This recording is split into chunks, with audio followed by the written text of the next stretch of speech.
我们不会被恐怖分子嚇阻，但我们不会停止我们的撤离行动。这就是我疑问，我也要请教一下亮哥。We will hunt you down, but we are leaving。我们要走了，所以怎么样？是叫谁 hunt you down？ 这个就是小布希在那个911双子星被炸的时候讲的话，说宾拉登不管你跑去哪里，我们都要抓到你。那今天拜登发生另外一件事了，这个当然进一步打击到他的外交专业了。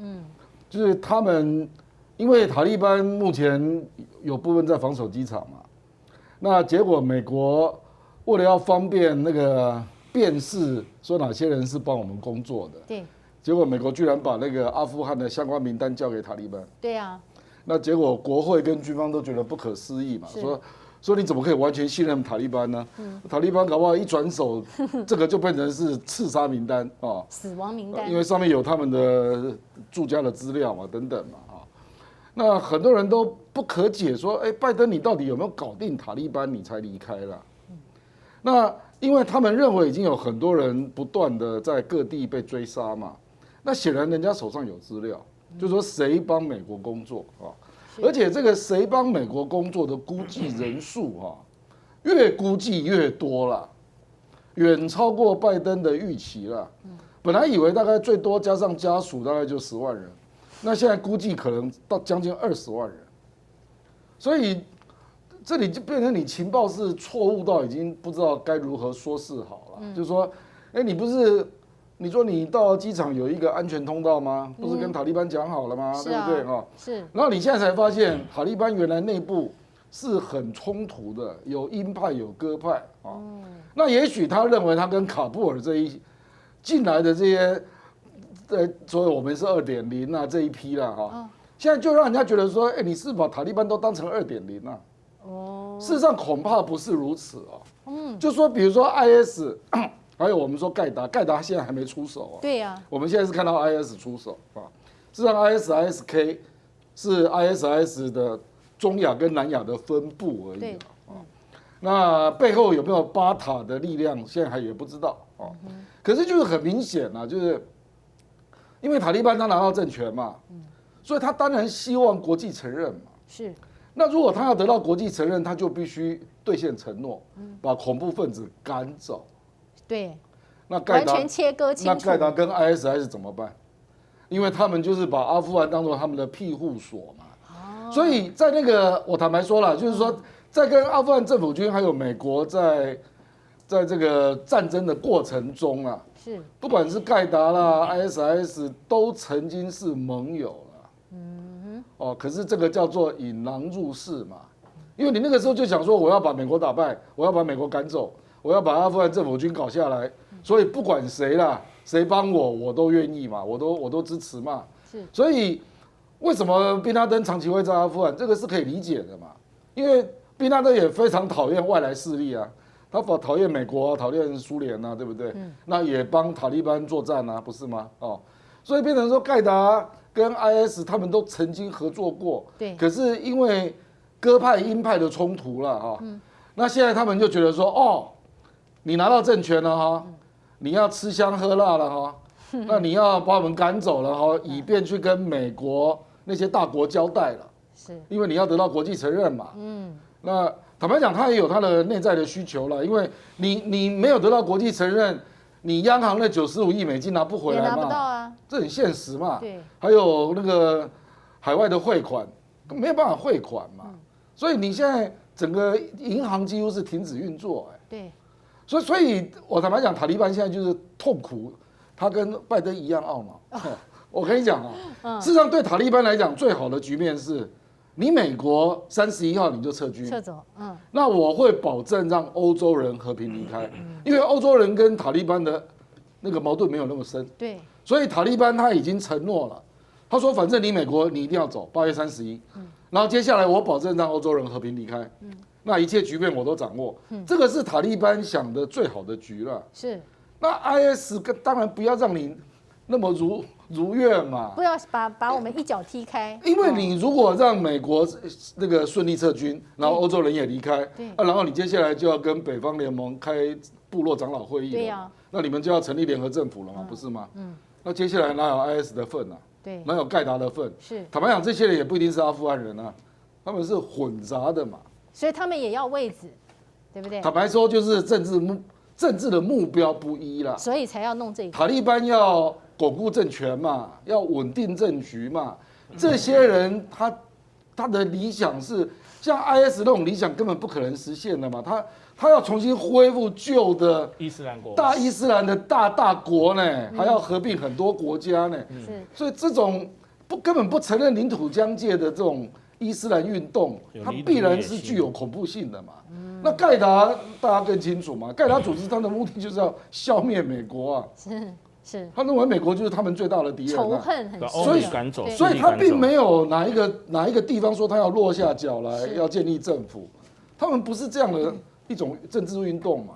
所以塔利班现在真的是很头痛，所以我觉得拜登真的在这里啊，因为他情报估计的错误，对，就是对塔利班内部的复杂的程度了，对，他太低估了，结果现在鹰派都窜出来了，是啊，甚至塔利班内部也有一个属于那个比较像游击式的网络了，那个网络也是激进派，那他们也跟 IS 在互相呼应，因为他想要夺他内部的权，所以我远比想象中复杂了，所以不是这几个鸽派的可以讲说了算了，现在还有其他，包括像是可能鹰派，还有您刚刚讲的激进派的，都有可能跟外部的恐怖势力结合。你想一想啊，我人肉炸弹炸哪里不都一样？反正我都会死啊，是，所以你就不要惹我嘛，不是吗？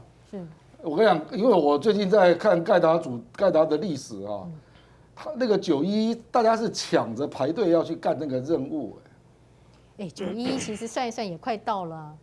我跟你讲，那个他们那些人的流动的复杂程度，91119个主犯有17个是沙地阿拉伯人所以激进派会来自哪里，你根本不知道。就是你看沙地阿拉伯跟美国那么好，结果911的17个主犯是沙地阿拉伯人。那你还有埃及人嘛？就是你想象不到他会从哪里来了，然后他们就窜到阿富汗这个地方，发现是很好的庇护所嘛，因为你内战嘛，没有一个中央管制的政府嘛，所以我不容易被抓到嘛。那已经在这边20年了，那你现在突然之间可能要把我赶走，他们当然就要翻脸了啦。目前的状态就是这样，意思就是你休想了哈。所以而且甚至还有讯息传出来，我不晓得各位觉得如何哈？说在那个机场附近还有看到他们在集结的，所以可能后面还会有一波，或甚至还有没有可能继续产生恐怖的行动呢？真的是值得观察的。可是呢，你说到拜登就这样讲啦，讲了，其实你看川普不也吐他槽吗？但是川普吐槽呢，拜登也有话要说。好了，你看川普又说这悲剧原本不该发生的，实在是让人难以理解哦。那么甚至还觉得你就下台吧，话也说得很重啊。可是问题是，对啊，拜登觉得奇怪了，是啊，那也是因为之前你跟人家谈出来的，我只是在后面执行的。叶大师，这个川普叫拜登下台，其实是对他很仁慈啊。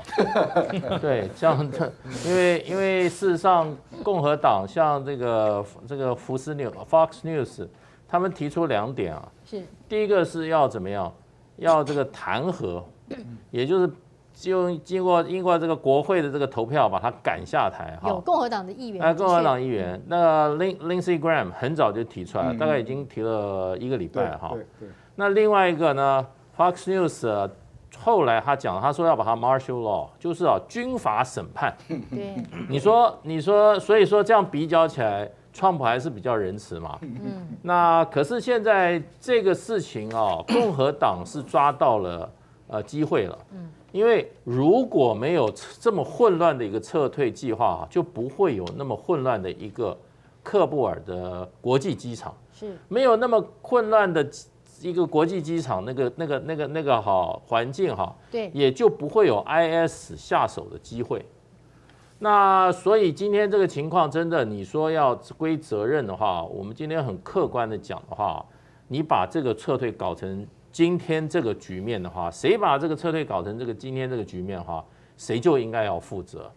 那你现在用这种所谓的煽情的说法，我觉得有一点点在演戏，演给美国的群众看。真的吗？他说要追捕他们啊，对啊，就是我觉得是一种表演行为。哦，那因为你如果说能够追捕到恐怖分子的话，那你不必在阿富汗打了20年战争，最后还损失了13个美军。对，所以这场战争是就是说永无休止嘛。你今天你就是抓到他，你今天10年前就抓到宾拉登了。那你还是在阿富汗，你还是抽不了身，你还是又待了10年。那你现在要抽身了，走之前，你又被恐怖分子搞这种人肉炸弹，把你炸死了，你13个美国人，对不对？那你这个到底依于胡子？所以你不这种冤冤相报，以暴制暴，解决得了问题吗？你美国全世界肌肉最发达一个国家，全身从脚趾到这个头发都可以举起来，都3块肌。你碰到恐怖主义，你有办法吗？恐怖主义的这些人，他是不要命的，自杀炸弹客就来了。他是不要命的，他是身上绑了炸弹，他是跟你同归于尽啊。那我们回过头来，我们就要检讨为什么有人就源源不断的这样的恐怖分子。今天要做这种行为，把自己的生命牺牲，就要跟美国人同归于尽。那这个问题，我觉得很值得探讨。那也就是说，为什么美国今天就是说从2001年，其实之前就有很多恐怖，到今天2021年，对吧？还是同样的历史不断的重演。的确。那问题到底出在什么地方呢？那也就是说，为什么回教的这些回教人士呢？你也看到，我们也有很多回教的朋友啊，非常谦和理性的。那么为什么有很多地方会有产生极端的这个宗教的这种激进的教派？为什么？其实我过去有很多人探讨过，他说其实不是宗教造成极端。而是经济破产，而是战乱造成极端。你任何一个人群，你不管他是什么宗教，他如果可能碰到了长期的战乱，家破人亡，在长期的经济破产，在绝望之际，他就变成走极端了。那可能就是真正让这个人群走上极端的最重要原因。是经济的破产加上战争的这种煎熬，所以你如果说你要让这个战争远离这些区域的话，你让这些区域的经济得到发展的话，可能就没有这么多的这种极端的这些团体出生。所以，可是你美国现在基本上，你看动不动阿富汗95亿美金给你扣住，对，那阿富汗人吃什么？阿富汗还有3000多万人啊，他需要生活啊。你美国，你这90亿扣住，你能扣得住阿富汗那些上层吗？基本上都是低层的几层的老百姓在那边吃苦啊。对，你今天你要照这个拜登说，I hunt you down， 对啊，对不对？till the end of the earth， 好不好？对不对？对啊，到你要 hunt you down， 好，那你过去。你每次这行当，你打对人了吗？你光美军在过去20年在阿富汗误杀多少平民，对不对？男女老幼都在你那个不够精准的攻击中丧失生命。这些人没有家人，没有子女，没有父母吗？如果他们的家人、子女、父母今天遭遇到你美军这样的对待的话，他会不会走上极端？他会不会把他的这个炸弹裹在他身上，今天跟你同归于尽？所以我们今天真的很客观的讲的话，我们是不希望看到以暴制暴，对，冤冤相报，而是要有一个停损点，然后大家一起去探索为什么这个世界，在阿拉伯的世界里面，今天有这么多的这些非常极端的这些团体出现。当然，我不是说我替他们说话，而是我们今天要很客观的看这个问题。我们希望今后再也没有人会把这个炸弹穿到自己身上，去做一种同归于尽的那这个一个巴掌拍不响，这个需要哈，美国也要有一些作为，对不对？你如果什么都是 hunt you down， 那这个问题我觉得哈，只有越绑越紧，而不是把绳子哈把它解松。